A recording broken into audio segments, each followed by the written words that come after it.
There was me, that is, Alex, and my three droogs, that is, Pete, Georgie, and Dim. Dim being really dim. And we sat in the Kurova milk bar trying to make up our razoo docs what to do with the evening. Now, the Kurova milk bar sold Milk Plus Velocet, Synthonesque, or Drencrum, which is what we were drinking. This would sharpen you up and make you ready for a bit of the old ultra-violence. Well, when I made A Clockwork Orange 40 years ago, Alex Delage was a creature of our nightmares. Now, he's all around us. Compared to what's happening today, this movie is really quite tame. So, how has the world changed since my droogies and I put on a real horror show? And what does Clockwork Orange really say about violence in our society? Well, sit back, relax, grab yourself a Moloko Plus, open your glazies and video a little bit of Horror Show Cine.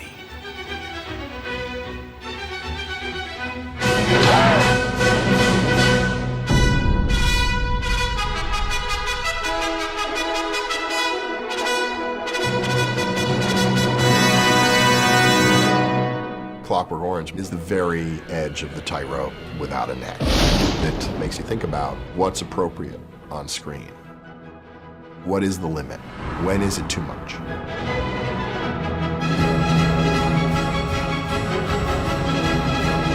Clockwork Orange is a hell of a lot of fun and different on the eyes, and you've never seen anything like it. Part of the brilliance of Clockwork Orange is that it's the one film where the violence is, on the one hand, preposterous and comic and absurd, but in another way, deeply disturbing. And I still remember it as vividly today as I did then. When it first came out, A Clockwork Orange was completely overwhelming to audiences. Nobody had seen anything like this before. Nobody had witnessed this kind of nightmarish future that we all had to look forward to. Oh? And what's so stinking about it? It's a stinking word because there's no law and order anymore. It's a stinking word because it lets the young get onto the old. Look, you Oh, it's no order for an old man any longer. At the time Clockwork Orange was made, Kubrick was pushing the very boundaries of what's seeable, what's watchable, and how real it can seem. I don't think audiences quite knew what to make of it. It was shocking in a way that sort of shocked all of your senses at once because of the crazy juxtapositions of violence and music. It still is possibly the most controversial movie ever made. When the film came out in Britain, there was a moral panic saying the film was utterly unacceptable. Not so much sex in the movies, not so much violence, but bringing them together. The liberal papers were furious because they had been made to care about the central character, who was a rapist and who was a murderer. What we were after now was the old surprise visit. That was a real kick, and good for laughs and lashings of the old ultra-violent. So there was this sort of atmosphere that there was something evil about this film. It's touching a chord with people. It's saying, you know, this could be true. There was a great debate at the time. People would say, this is an ugly film. This makes violence acceptable. You could almost feel the media putting their napkin in and getting ready to, you know, spoon-feed the public with all of the most salacious stuff they could think of. It's wrong! It's wrong because it's like against society! It's wrong because everybody has the right to live and be happy without being told, chopped and knifed! When they have their moral panics over there, they go big, and they're willing to chew through whatever filmmaker they've got in front of them. The furor over Clockwork Orange continued for quite a long time, followed by accusations that the film had directly inspired acts of violence. The phrase clockwork crime was applied by newspapers whenever there was a gang rape. Clockwork gang strikes again. It just happened that a couple of crimes seemed to have a whiff of Clockwork Orange about them. Various examples of gangs stripping and raping women, and it was said this was a Clockwork Orange type attack. Some people wrote that they had actually seen gangs dressed up like the Droogs. The newspapers thought that something new was happening.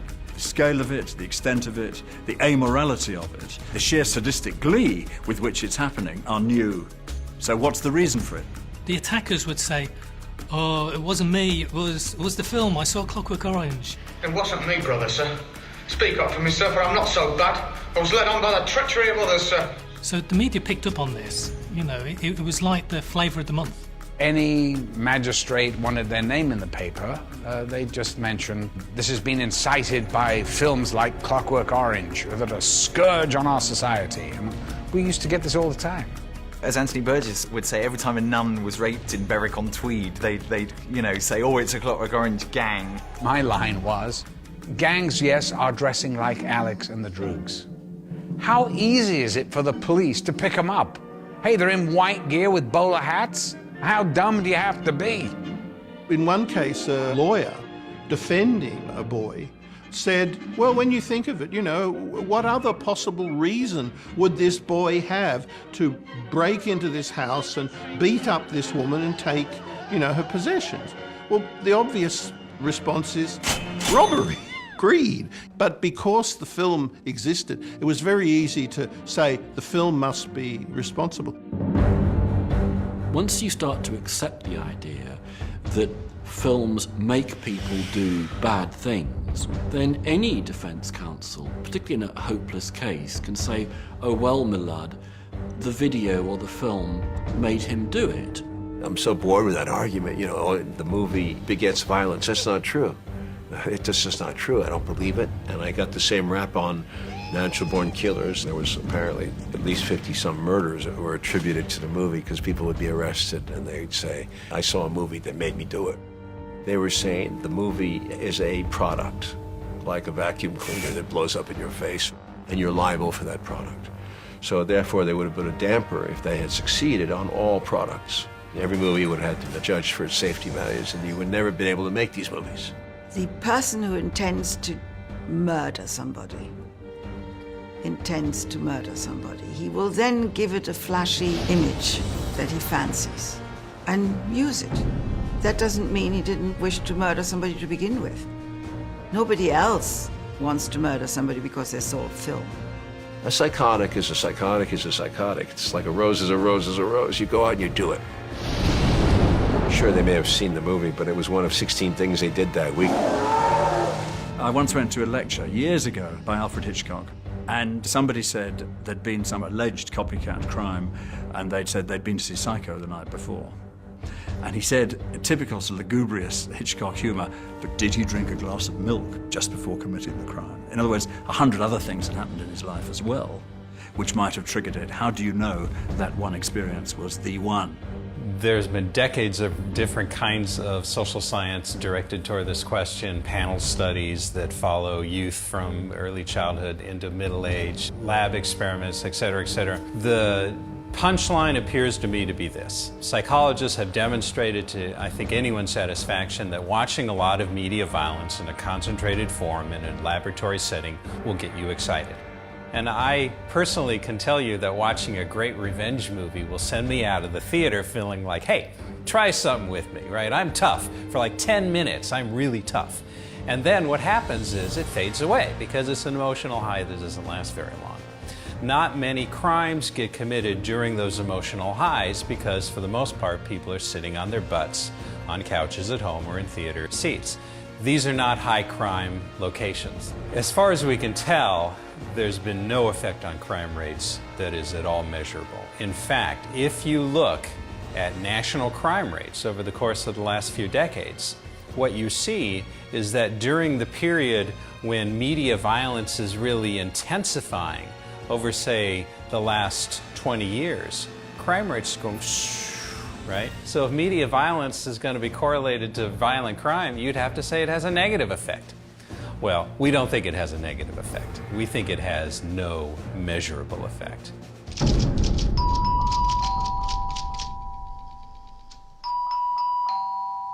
What else could that be? Is the film a glorification of violence? No, I don't think it is. Because the way in which the film presents violence is in a very stylized way. The rape sequences were fascinating because I'd seen rapes in Vietnam, and you know they looked nothing like that, but they were fascinating because they were dances, and he had the ability to choreograph it. There's kind of ballet elements to so many of the scenes that in any other context you'd think, how shocking. But Kubrick kind of makes it funny, and I don't think he's ever been more playful. You had that smile on your face. You realized what he was doing. He was having fun with it. Should he do it realistically? That's his call. He could have done the film realistically. It would have been as equally powerful, I think, but probably not as talked about or remembered. The violence is many-coloured within the one film. It's balletic, but brutal at the same time. Stanley had stylized the cruelty, but possibly made it more poignant as a result. Stanley's attitude was, if you show a rape, then make sure people really hate it. Make sure people don't like it. It has to be horrible, because it is horrible. Kubrick, above all, keeps the audience at arm's length. The fact that Kubrick slows down and speeds up the image, these kind of aesthetic tricks are going on, distance you from the violence. It turns it into a kind of aesthetic. It's like a ballet, the relationship with the music, the movements. We're taking it to a level of satirical style that's not meant to be gory. That's not what it's meant to be. I'll teach you to break into real people's houses, you... It's meant to be playful, like the so-called Catwoman is attacked with a large plastic, phallic piece of sculpture. It's meant to be decorative, artistic, and therefore, in a way, more subversive. It comes in under your barriers.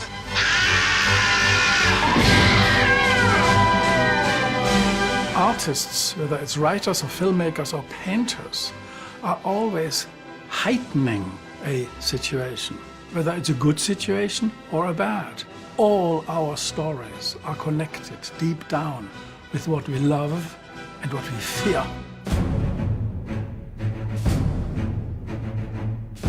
If you look at the history of the world, I mean, goodness knows, there's plenty of violence before Clockwork Orange and plenty of violence afterward, and I don't think Stanley could be blamed at all.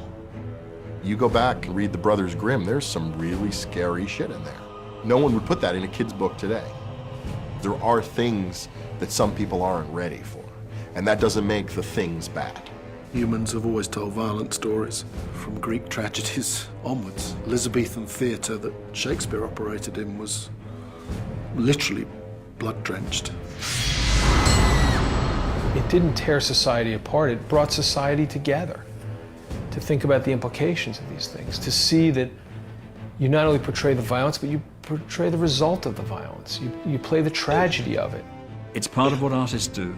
They present things, and the more thought-provoking it is, in a way, the better. The more challenging, the better. From that point of view, you have to now go to Clockwork Orange or to any other great film and see how the filmmaker connects what he feels with these ideas of dream and nightmare, of what he loves and what he fears.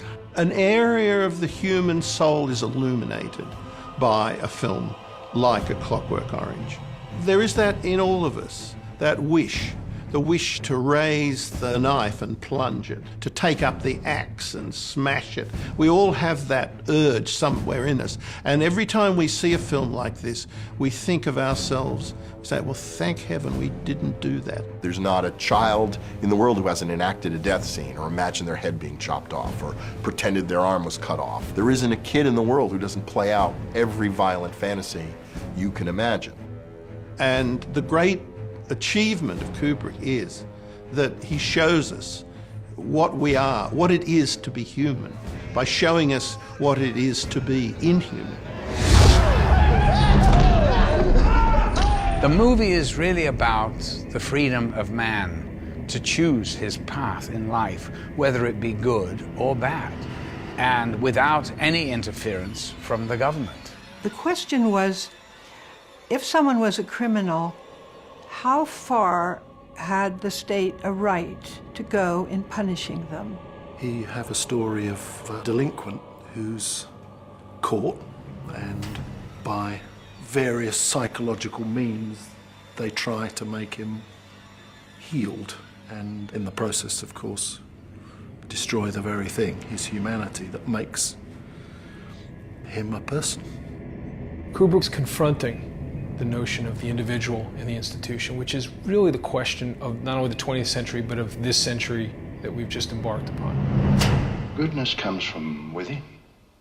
Goodness is chosen. When a man cannot choose, he ceases to be a man.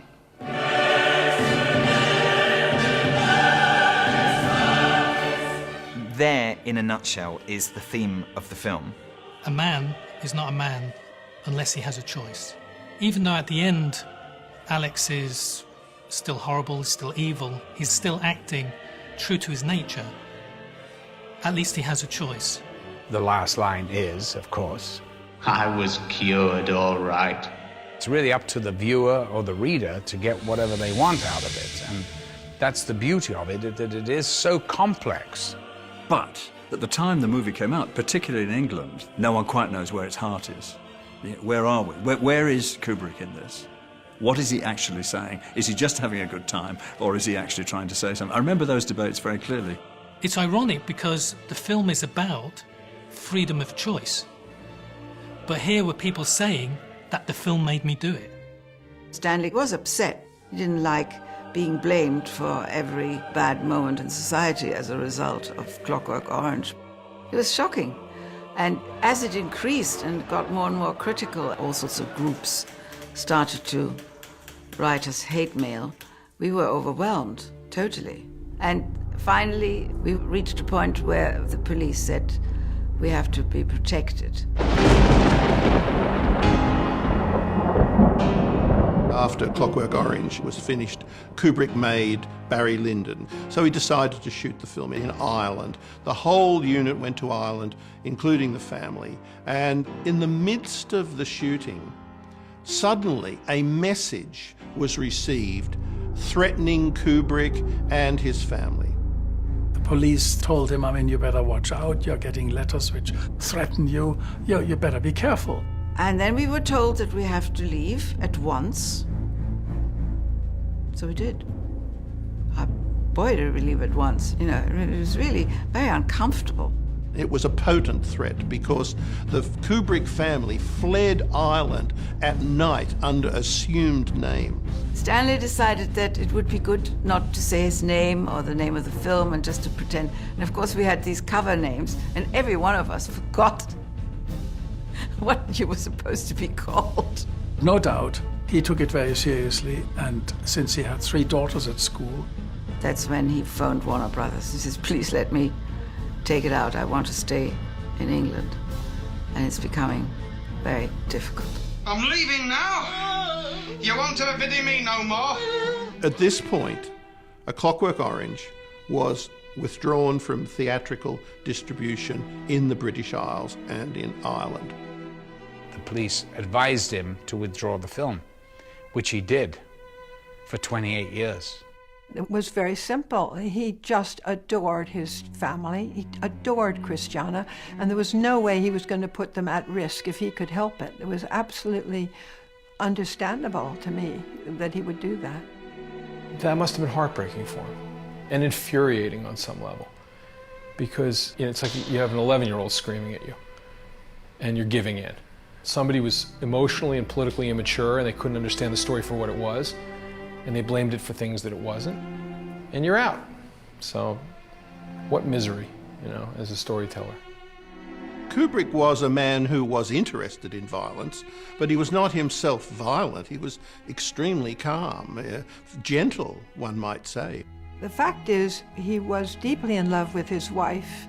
He was absolutely an adoring father, and his first wish was to protect them, and even to protect the very great love they had between them. To my mind, they were the most devoted couple I'd ever seen. His energy and intensity that he gave to his films, he also gave to his family, and so I consider myself unbelievably lucky.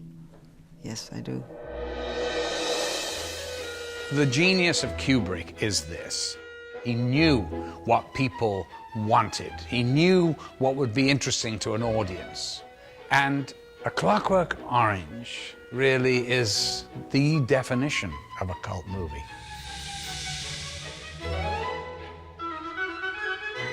The thing that I find about audiences today is that they react to the film as I thought I made it, as a black comedy. When the film first played, nobody was laughing. I don't think they knew what to make of it. Nowadays, I think it just feels like we're so much more media savvy, and we've seen so many things that have a huge satirical power. Right from the get-go now, we kind of understand a little better what we're dealing with. How would a new version of Clockwork Orange be received today? I don't think there would be anything like the hoo-ha which there was, at least in the UK. If a film like Clockwork Orange appeared today, first of all, it would not be a film like Kubrick's Clockwork Orange. It wouldn't be a film about issues any longer. It would be a film about violence. So what you would get is the comic book Clockwork Orange. It would be a gang film.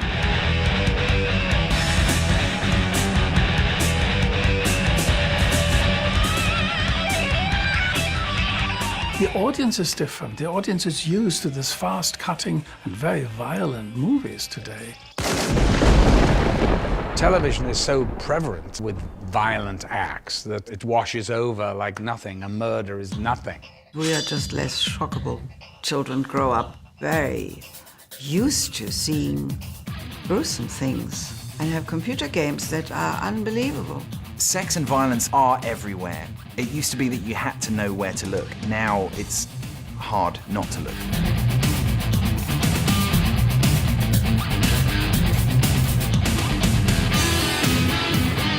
The media has been completely overtaken, I think for the better, by people who allow us to see all sorts of ideas.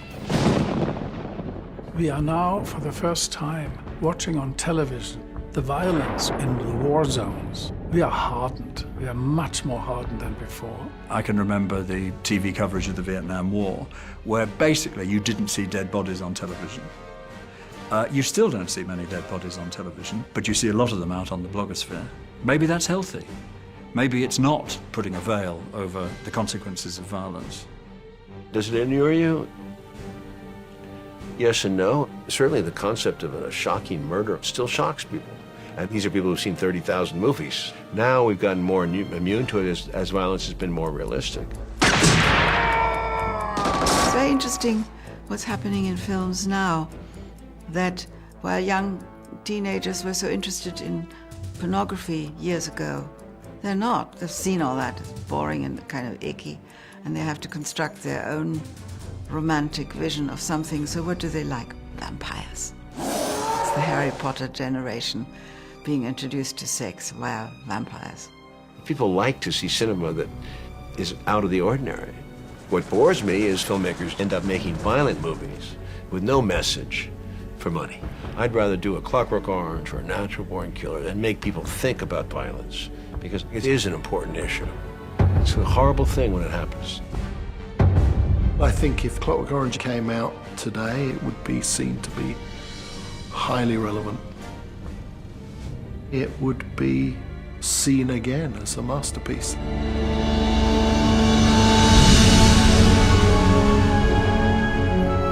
Clockwork Orange is the greatest exploration of violence, its consequences, and society's reaction to it that's ever been made. A Clockwork Orange will always be at the cutting edge of radical filmmaking. It will always be relevant. It will always have something to say. A Clockwork Orange, to me, is like an old friend. It's extraordinary that every generation finds this film and calls it their own. I know when I die, it'll be Malcolm Clockwork Orange McDowell passed away. But what an incredible piece of work to go down with.